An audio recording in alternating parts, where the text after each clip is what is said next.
You're watching E.T.N, where we don't do news, we just talk entertainment. Share and subscribe. Hey guys, welcome to Entertainment Talk Nation. This is Rob. This is going to be a top 5 video, and in this video, to continue the theme of gaming, I'm going to do my top 5 games of the 80s. Doesn't matter what game it is, no specific genre, and it's only games from the 80s. This was a very tough list for me to do. But what I did was I remembered back to these games when I played them. And I just said to myself, which games did I really beast on the most? Like I really sat there and I played the most. And it came down to these 5 games. So here we go.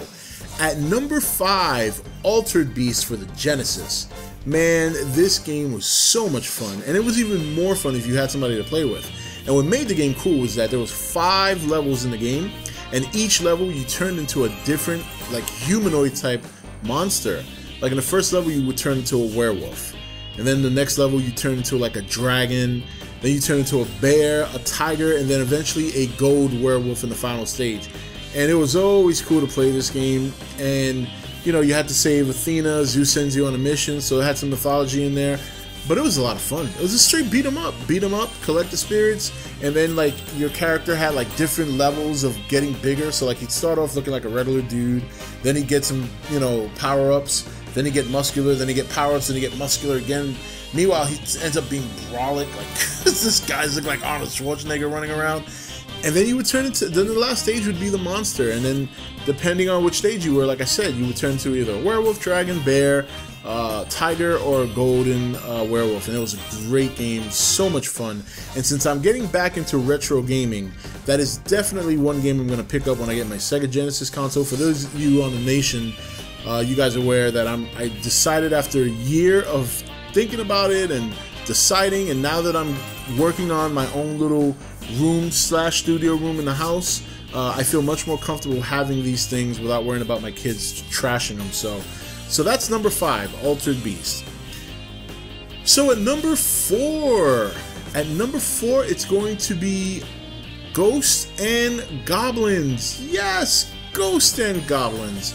I mean, here's a game that I spent hours upon hours upon hours playing, because it was the kind of game that once you ran out of life, that's it. That was it. It doesn't matter if you're at the very end of the game. It doesn't matter if you have, you know, you're fighting the boss and you just died and it was your last life. It didn't matter. You had to start again. And it was a very challenging, and I remember playing, and it wasn't a long game. I mean, if you got good at it and you did good timing with your jumps and you followed the monster's patterns, after a while, it did get much easier. But, you know, you had to, a lot of the times you would die at your own, because you make your own mistake.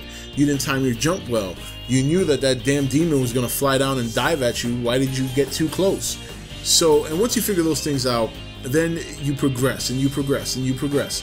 But it takes hours. And I remember playing this game for hours, having a blast, getting frustrated, wanting to chuck my controller across the room a couple of times. But it was all in good fun, man. So Ghosts and Goblins at number 4. At number 3, Mega Man. Yes, Mega Man. The very first one, which is probably the hardest one out of the whole bunch. Another game that was just fun. You know, you had 6 characters you had to beat, and once you beat them, you head into Dr. Wily's castle, and then you have a couple of stages you got to get through, each with its own boss before you finally got to Dr. Wily. And none of it was easy along the way. Timing your jumps once again, figuring out which weapons that you would get from the last boss would kill the current boss. And it was a lot of fun. The music was great, all that little MIDI music goodness, and the challenge was fantastic, and the end result, beating the game, was just a fantastic reward. One of my favorite games of all time. So Mega Man is at number 3. At number 2, Mega Man 2. Yes, Mega Man 2. Not as challenging as the first Mega Man, but they expanded it with 2 more extra bosses. The music was even better. The stages were much more involved. and it was just so much fun. It was such a fun game, and it wasn't as challenging. I mean, you got 1-ups a lot more often. There were codes to save, but you got a lot more cool things. Like, you know, on top of all the weapons you get from the bosses, you also had some extra add-ons like a flying jet and this other item where you can toss out like these propellered platforms to help you through a stage. And it was just a lot of fun. And then you get these little energy containers, so if you have a tough battle with a boss and they you know, pounding on you pretty good, you had a reserve tank of energy to bring you back to full life and give you that edge in a battle. It was a lot of fun. It's my favorite Mega Man game in the whole series, Mega Man 2, and that's why it's at number 2. And at number 1, The Legend of Zelda. Yes, the original first Legend of Zelda. So much fun. Nice little puzzles in the game. Who could forget going through the forest and having to go up, left, down, right? That way you can get through the forest and get to the other side. Finding the swords, like the white sword, the lightning sword, getting better armor, you know, the blue armor, the red armor, the rings. I mean, and then the little puzzles as you would go through each and every stage and level to find a piece of the Triforce. The stages got bigger, the puzzles got a little bit more difficult, and who could forget the boomerang, the magic boomerang? I mean, it's such a unique game for its time, so far ahead of other games, and very challenging, very rewarding, a nice world, a very nice sized world at the time the game came out, and challenging. You know, it was just a lot of fun. It was a lot of fun in that game. There were a lot of things to find. There was even a little bit of farming if you wanted a certain item and you had to farm for rubies. And it just, I mean, it doesn't get any better than that. And that was my favorite game in the 80s, was The Legend of Zelda.